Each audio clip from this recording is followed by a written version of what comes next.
Mina teen täna Budaari autotesti ja istun uue Citroen C3 roolis. Ja kohe liitub minuga imearmas laulja Kerli Padar.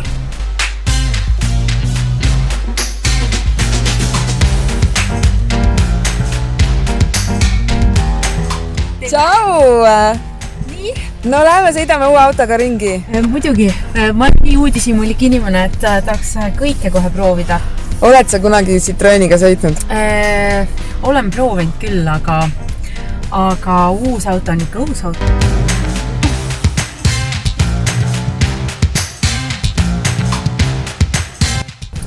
Поехали! Juhu! Teeme väikese kiiru. Linnas on ikka hea väikese autode sõita. Vaata, meil sinuga mõlemal on nagu suurem auto. Ja mõnikord on täitsa peavalu seda parkimiskohta leida.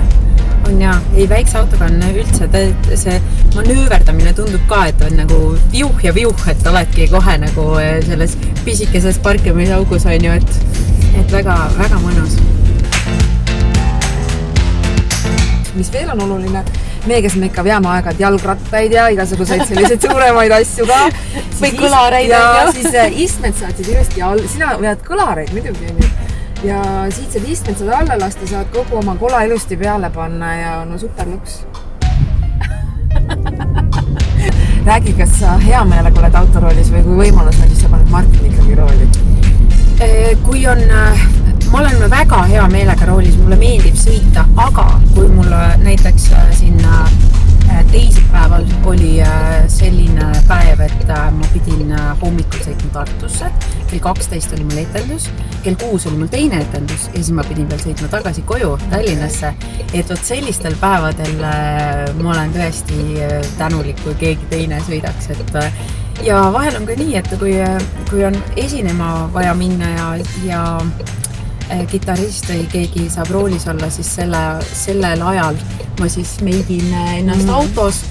Laine Riuna tuleb ka jube sirge juba välja sinna autoroolis sõites. Mulle meeldib ka autos, vaata valgus on hea. Jah, aga ikkagi natuke on ikkagi karm, et ripsmeduš käib nii üles on.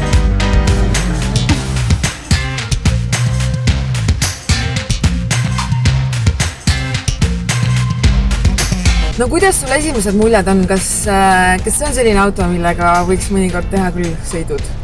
Vabalt, et linnas ma arvan on nagu eriti mõnus ja manööverdada on hea, istmed on imelised, ausõna, see on nagu istmed on minu tõesti mugavad. Unistus.